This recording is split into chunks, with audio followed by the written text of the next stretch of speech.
When I moved from France to the US, even the grocery store was totally foreign. Everything, taking the bus, was a challenge. You don't realize how much identity lives in your everyday rituals until they're gone. Our guest today, Rosamaria Mancini, lived that twice, leaving New York for Italy, then Germany. Her memoir, SOS Podcast, explores motherhood, loneliness, identity shifts, and how podcasts became her lifeline to connection. But this isn't just about expat life. It's about what happens when the version of you that everyone knew about no longer exists. Stay with us through the end. Rosemarie shares the one mindset shift that helps you stay connected to yourself, even when you're far from everything familiar. Hi, I'm Claude. And I'm Jess. We are corporate employees by day, entrepreneurs by night, and work besties for life. Join us as we explore how work besties lift each other up, laugh through the chaos, and thrive together in every industry. Work besties! Hi, Rosamaria. How are you? Hey there. I'm good. Thanks so much for having me on your podcast today. So happy to have you first. Where are you calling from? From Germany. I live on the west side of Germany. I'm on the Dutch-Belgian border, which is a great actually location to be, because if you drive 15 minutes one way, you're in the Netherlands, and if I drive 15 minutes the other way, I'm actually in Belgium. So it's pretty strategic in terms of locations. That is great. So you moved to Italy, you moved to Germany. When was that moment that you realized you were an expat? When I moved to Italy, I actually thought I was just going to Italy for a year because I went to Italy for work, which is not something that people often really do because Italy doesn't have the highest of like employment rates. But I ended up getting a great job. It was a reporting job. And I thought I was going to stay a year. And then I ended up meeting someone who I later married. After I got into this serious relationship, I realized that I'm probably not going home again. And that's when I started to feel like an expat. But the interesting part was that my Americanness started to really come out when I was in Italy. In New York, I was very Italian, or at least I thought I was very Italian. But then when I went to Italy, I was like, I'm so not Italian. I have an Italian name. And I speak Italian, but the things I was doing were quite different from what an Italian might actually do. So then I really felt like an expat. In which point? Well, I wasn't very patient in terms of like services wise. I couldn't understand why there were 50 people in front of me online at the post office. When I first moved, I would go and complain. I would go to the director and be like, is this possible that there's 50 people in front of me? And he would turn around and he said, Signorina, questa è l'Italia, like this is Italy. I mean, of course there's 50 people in front of you and it's lunchtime. So what do you expect? So those things I was just really surprised about. But stuff like that, I wasn't very patient. I had that New York fast pace, which I was used to, which in Italy is the complete opposite, even in a big city like Rome, which was where I lived. The first few times I went to the supermarket, I was waiting for the cashier to pack all the grocery. Did you do that? And they look at you because we are supposed to be the one doing it. Yes, that happened to me too. I was like, why? I mean, are you going to ask me paper or plastic? And they were like, no. Are you And going to pack everything? Exactly.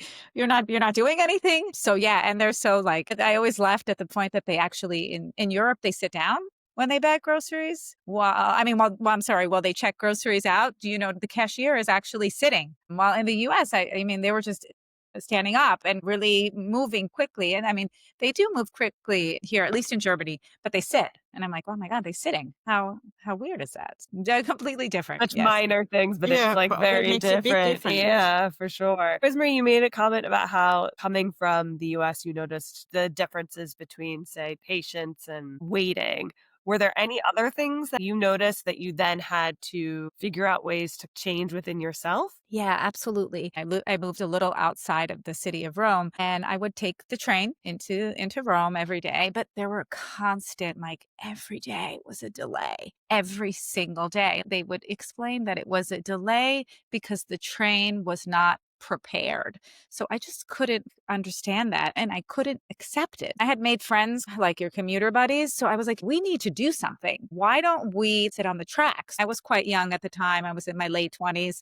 So I had that fire in me. And they were like, Rosamaria, we're not doing anything. Like, this is the way it is. And what I learned from that, if I always wanted to be agitated and not enjoy what is Italian life, then I really needed to change. So I had to calm down. I had to like take a step back and I had to accept the way things were. So I realized that if I was going to actually enjoy my life in Italy, then I needed to take a step back and I needed to accept that this is the way things were and that Rosa Maria wasn't going to change the way of life in Italy. And I think that being calm, that slower way of life, which is like la dolce vita, that's part of it, you know? So, I mean, I did change for my own sanity, but also because then I started to enjoy my life in Italy much more. Instead of being upset all the time, I was like, oh, I'm delayed. Maybe I'll just get myself a cup of coffee, use that time that way, or window shop or do something else. I had to make that shift. And I mean, and that shift actually helped me to live a more peaceful and happy life. So it was important. Yes, absolutely. But it did take a while, I have to say. It wasn't automatic. It took some time before I realized that I needed to shift. And most likely, I'm sure you had to change again when you went to Germany because, again, it's two different countries, two different way of living. One is very Mediterranean and the other one is more straight. So did Exactly. you also had to now to change your Italian way of living Hmm. to now adapt to the German way of living? Exactly, exactly. So yeah, just about at the time where I had kind of found my peace in Italy, I ended up later moving to Germany. And like you said, I mean, the Germans are not like the Italians at all. They are very rule oriented. They are very strict. It is all about time and order and so forth. So I went from being calm and enjoying life and taking it easy. And not that I was disrespectful, but I was late to things because everybody was late, you know?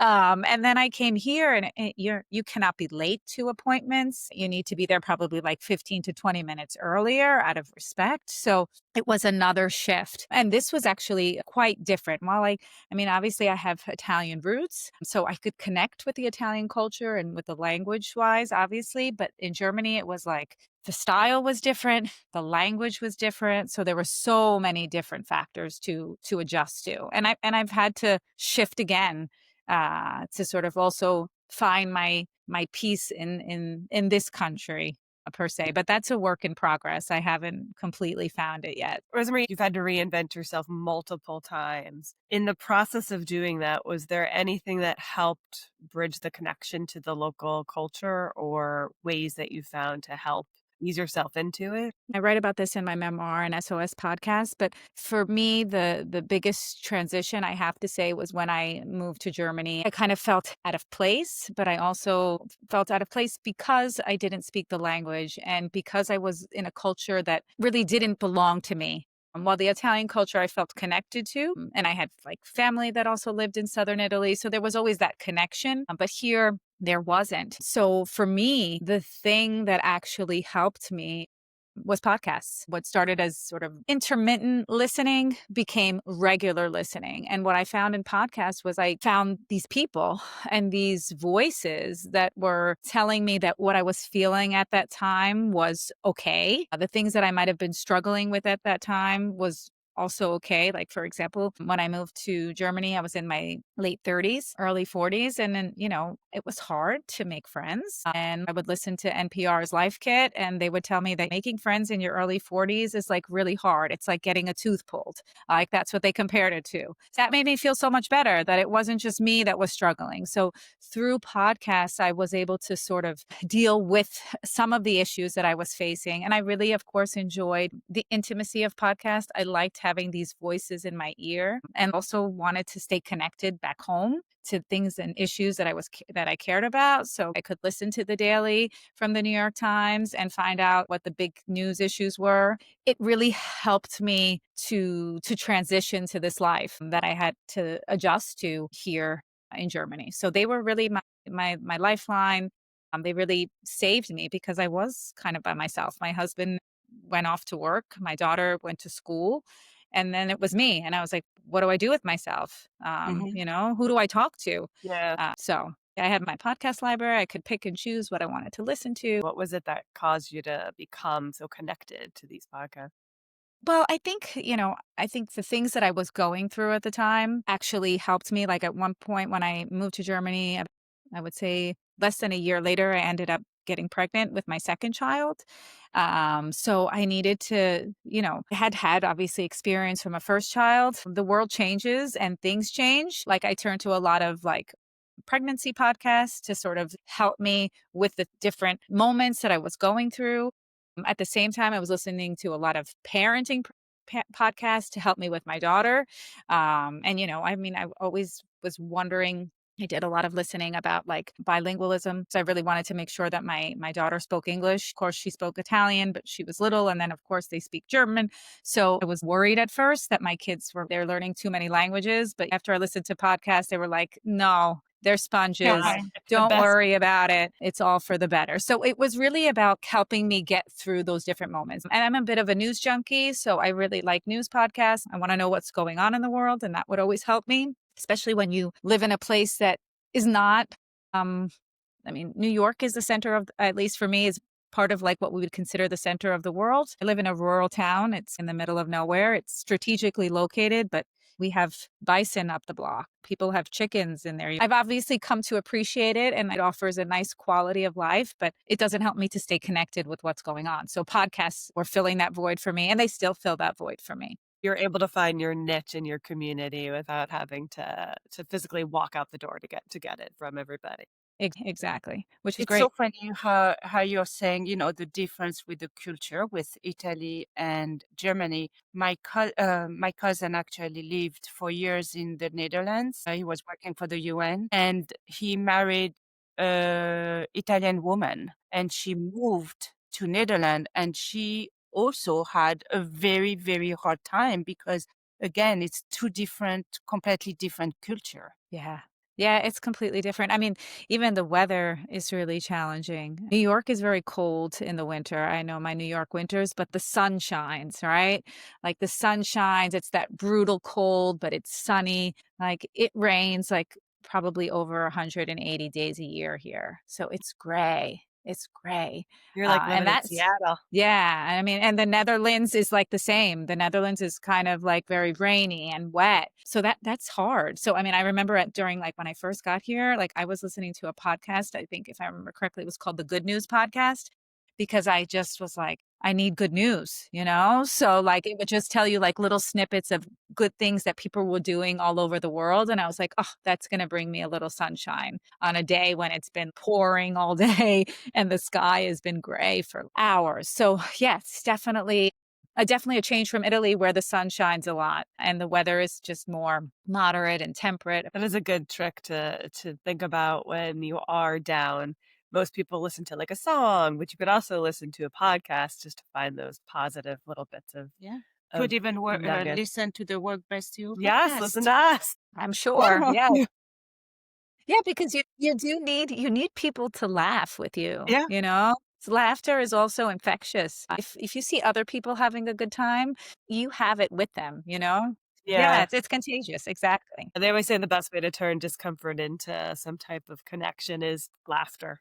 Laughter with Mhm. people will always find that. Rosemarie, so you have rebuilt your identity multiple times. I was wondering if you would share with us as your career framework changed in your life, as you jumped from country to country, knowing you probably had ideas of what success for your life would be. How did you reframe success for yourself? That's a good question. When I moved to Italy, I was really career focused. I was just there to work and do what I needed to do and then go back to New York and advance in my career as a journalist. And when I stayed in Italy, that obviously changed things a lot. And I had to sort of deal with the decision of putting my career and my idea for what my career was going to be second and also in a different place because Rome is fantastic, but it is not New York in terms of opportunities for journalists and also English speaking journalists. I mean, I speak Italian, but I am not most fluent in terms of writing Italian. I wouldn't be able to work for an Italian news organization in that sense.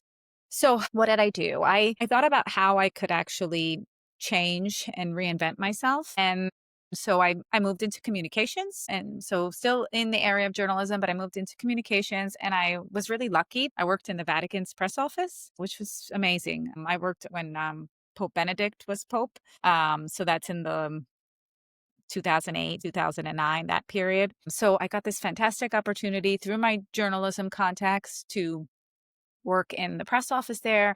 And I did that. And I actually loved it because it was amazing. And I also realized that it afforded me more of a life than the career that I was having in journalism, which was high stress. There's a 24-hour news cycle, so I was always on call. And while the communications in the Vatican was highly sensitive, it's not a news organization. So it offered me an opportunity to actually be calmer while also having career. So in essence, from something that I thought was going to be a negative, it actually turned out to be a positive. So I realized I could work in communications and still be satisfied doing it in this other way. So that's what I did when I was in Italy. And then when I moved to Germany, I had to leave all of that, which was really hard, I have to say.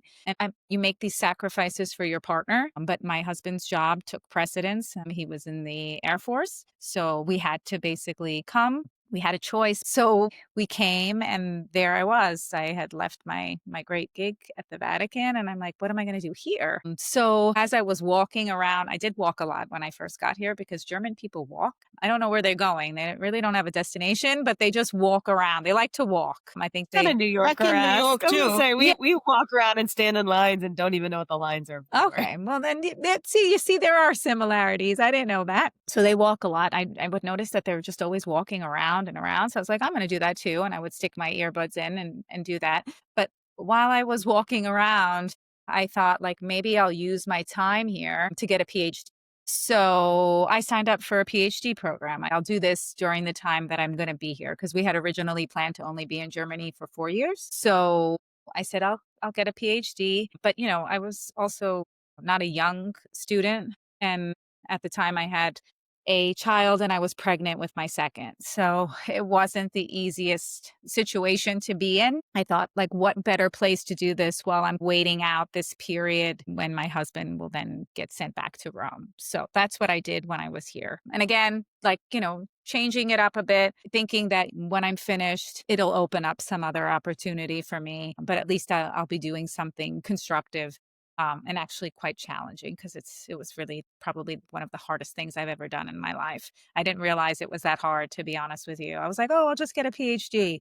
And then I was like, oh my God, this is like torturous, really put my strength of will to the test. Because at one point I was like, I don't know if I'm going to make it through. It was hard. But again, I reinvented myself and was like, all right, I'll do this. So that's what I did when I first moved to Germany. You wrote the SOS podcast. Where did that fit into this whole Yeah, cycle? so that was my PhD project. Okay. So I got a PhD in creative writing. So I had originally I was really interested in podcasts and I thought I was going to study them from an academic perspective and a journalism perspective. But then I started talking to my tutors at the university about how I was using them to help myself through this moment that I was living through. And they're like, well, why don't you just write about that? Because that's really interesting. So then that's what I did. So I turned my PhD studies, at least the creative part is the memoir, is the book. And then I had to do a whole academic dissertation part on, studying podcasts and how they're used. That's how the book came about. It's the result of my PhD studies, which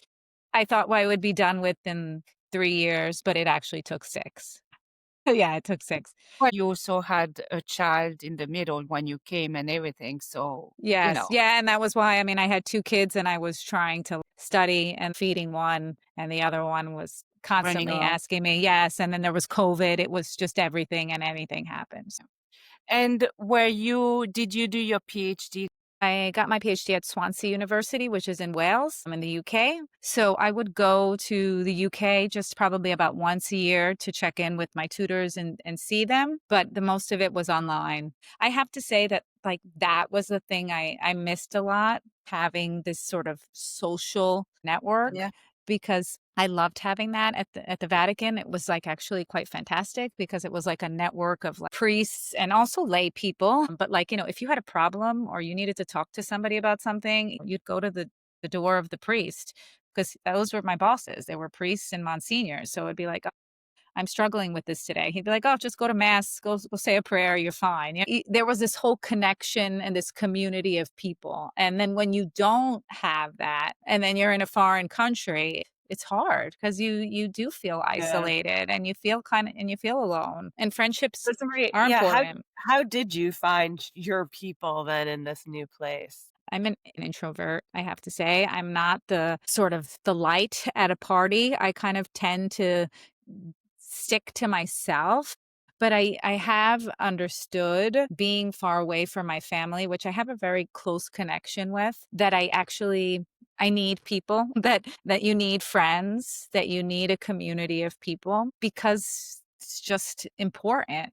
You need to be able to socialize to get out there. So I've tried to find a community through my children and through their friendships. I try to volunteer more for things so that I'm out there communicating with people, and then when I volunteer, at least I feel like I'm doing something. So if it's socially awkward, then I could be like, oh, I have to do something. So it's actually great. It works because you socialize, but then you have something else to do. So it's actually a nice mix for me. So I have to say that. So those are the things I try to put myself out there in that regard. Is it easy? No, it's not. It's actually not. But it's definitely possible. You have to be willing to put yourself out there because it is easy to stay in your lane. And it's great. I mean, I feel like I have a lot of friends I think they're my friends because I hear them all the time. And I'm like, what is Julia Louis Dreyfus going to say on the Wiser Than Me podcast this week? Who's she going to talk to?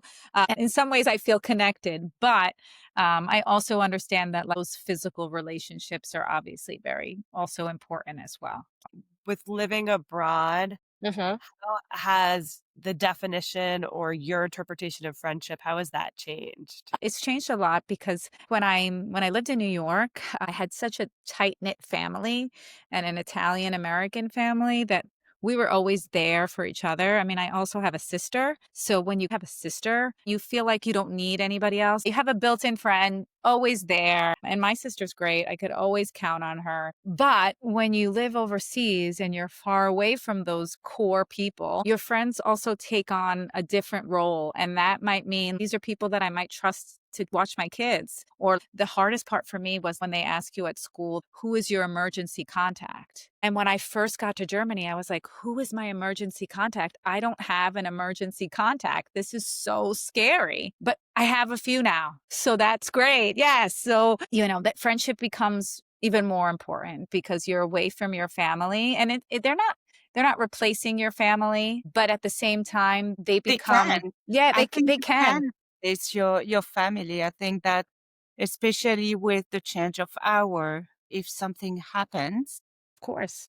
you cannot wake up at 3 o'clock in the morning, your family, right? So you Exactly. can speak to I mean, I don't know, for me, I know that obviously my family is going to be my family, but my friends are becoming my family as well.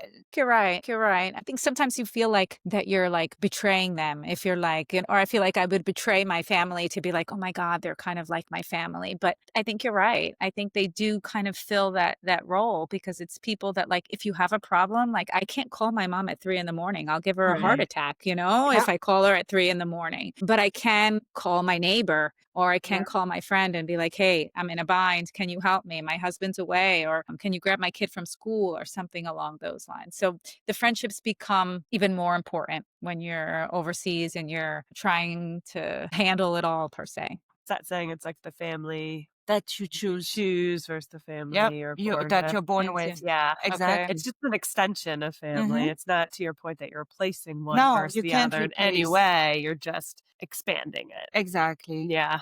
And I think it's helpful because you do need to have people locally, not just as Absolutely. backup for kids, but that's super important too. But even just to connect with and have that ability to vent, it's kind of like having your work Work bestie, bestie. right? Hmm. You need somebody that's going to be in the trenches with you, understand what you're going through. Exactly. Exactly. So I wanted, obviously, we're work bestie, Podcasts, right? Mhm. And I loved what you said earlier when you were working for the Vatican, that you had a group of people. So in which aspect were they so important doing your work there? And are you still stay in contact with them? Sure. Yeah, I still am in contact with some of my former colleagues and quote unquote work besties from my time at the Vatican. We do talk once in a while. The cover of SOS Podcasts was designed by my Vatican colleague, who she was our graphic designer there at the Vatican. So Maru Sayas, she's from Mexico. She was an expat like me. And I think you do connect with the expats, I have to say, too. It doesn't matter where they're from, but they're like a fish out of water like you. I'm still in contact with those friends from the Vatican. And I do think they get it because they're in the trenches with you. We would laugh. I had a colleague say to me when I started working at the Vatican, as you can see my nails now, she said that we weren't allowed to wear like dark colored nail polish at the Vatican. And I was like, what? She's like, no. And she's like, and you're not allowed to like expose your toes, no sandals at work. This is Rome. And Rome is like really hot in the Yeah. summer. I cannot wear closed toe shoes. And they're like Jesuits, the Jesuits, they wear like the Birkenstock shoes. I was like, what is she talking about? But I had this colleague, but then like I could talk to my other colleagues about it and they'd be like, oh, don't listen to her. She's just an extremist. It's that kind of stuff that your work besties like understand and can help you through Yeah. even the Culture. craziness. Yes. Right. Of what somebody might say at work or something along those lines. Yeah. Oh my God, that's Yeah, they were hysterical. like, no. I mean, I hardly wore, like, I only wore like baby pink. It was like my baby pink phase when I worked at the Vatican because they were like, no, don't wear anything dark. Wow. Wow. God forbid I you would should not wear red. either. Yeah, no. Now Yeah. I think now You'd be I'm making up for it. Now I'm making up for it. I'm like, red, yes. So earlier we asked, how do you stay connected to yourself when everything familiar disappears? So what will be your answer now? You do that by not poning limits on yourself. So for me, it's really been about managing my own expectations for myself and what I had planned to do with my life and where I am with it now. I had a picture of what Rosamaria would do and what her plans were. And all of this, moving to Italy, living in Germany now, and potentially staying here for some time now, were not in the cards at all. But it doesn't mean that I'm not me. It just means that my path has taken a different turn, but that I'm still on my path. And, I haven't met my own expectations for what I had planned for myself, but I have carved out a new path for myself at a different stage in my life. What I planned is not what happened, but I'm still Rosa Maria and I'm still like ambitious and want to do great things. I'm just doing them a little differently and at a different stage. And that's okay. That's how you remain true to yourself by keeping at your goals, even if they change along the way, but just keep at it and knowing that there is a place for you and you can make your mark, but you also have to be happy doing it. That's great. And accepting that it went to a different shift. Yeah, it went a different way. If someone told me, oh, you're going to live in Germany, I'd be like, Germany, get out of here. But now I like Germany. It's home for my kids. They love Germany. Their happiness is also my happiness. You find that equilibrium, but it's work. It's definitely work. Rosamaria, if people want to learn more about you, I have a website that's just my name. So it's rosamariamancini.com. I'm on all the major social media pages. So you can follow me there and learn more about my book and where you can access it. and again, your book is called the SOS Podcasts, right? Correct. SOS Podcasts. Thank you so much, Rosamaria. We so thoroughly enjoyed this. I found your stories empowering and also a great reminder that no matter where you are in life and in the world, you can always find work besties. You can always find people that can help and support you and create your new family no matter where you are. So till next time, keep supporting each other.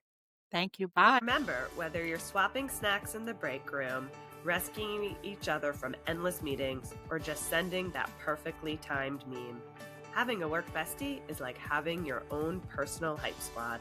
So keep lifting each other up, laughing through the chaos, and of course, thriving. Until next time, stay positive, stay productive, and don't forget forget to keep supporting each other.